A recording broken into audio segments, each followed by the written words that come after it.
long, live long and prosper. My name is Ville from a band called Him, and here to tell you a crazy tour story. There's zillions of them, obviously, but since we've been touring for the past 15 years. But the last thing I really vividly remember was that we played in Tilburg in Holland just about 2 months ago, and since I've been working in a sex shop that my daddy owns, a lot of our fans know that, and the first time it ever happened was that there was a couple of girls that actually threw a vibrating cock on the stage during our set. I was looking at it, I was like, what the hell is that? And then I remember Dave Navarro saying that if you can actually use the vibrator as like a feedback thing for a guitar. So I picked it up and started working around it with that guitar player, and people were like, what the hell's going on?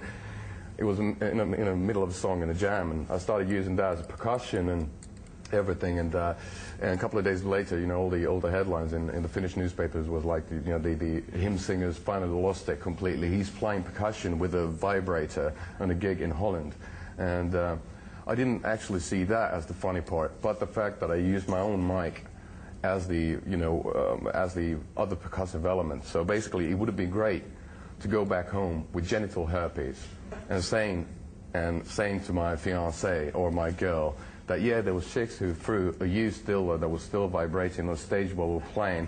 I used it as a percussion instrument, and from that I unfortunately got this ugly STD. That would have even beat the Ozzy Osbourne's bad story, but I'm still pretty safe. It is in fact a band from Finland. It's a band, and I was doing the interview. Yeah. Him are a Finnish band who have been playing together for 17 years. After 6 albums, they've managed to win cult fans the world over. And just before they took the stage at their recent New Zealand show, we got to find out what the rock and roll lifestyle was like from frontman Ville Valo. I didn't know anything about money or cars or chicks or anything, or drugs or alcohol. I was just a big fan of Kiss and Iron Maiden and bands like that, and that's the reason why I started playing music. So all those bonuses happened later on, kind of like surprised us. Now I was travelling past the venue that you're playing at tonight, and I was driving to work actually in the morning. It was about 7:30, 8 in the morning, and there was about 70 or 100 people waiting outside for your show. They'd slept overnight. How does that make you feel when you know that there's people waiting outside the venue waiting for you to play? Very surreal. It's weird how a song travels. You sit on your bed back home, a zillion miles away, and write a song, and through a lot of work and through the production of the song and everything, after maybe a year and a half, the song's done and it gets played and it gets into a record store and maybe somebody buys it, and in this faraway country, a remote country, as remote as Finland is, in a way, that somebody can really, fall in love with the song and, then sing along to it, and it's surreal. The group have also formed a well-publicised relationship with Jackass star Bam Margera, who is one of Him's biggest fans. How did that come about? Oh, it's a funny thing, when Bam wasn't working so much for the TV stuff, he was skating a lot. He would skate demos all over the world, and he ended up skating in Helsinki. He saw a poster in a record store and bought the album and fell in love with it so much that he actually ended up flying from Philadelphia, from America, to London to see us play our first gig in England. And then he came on knocking on our dressing room door after the gig and said, hi, my name's Bam and I work with MTV.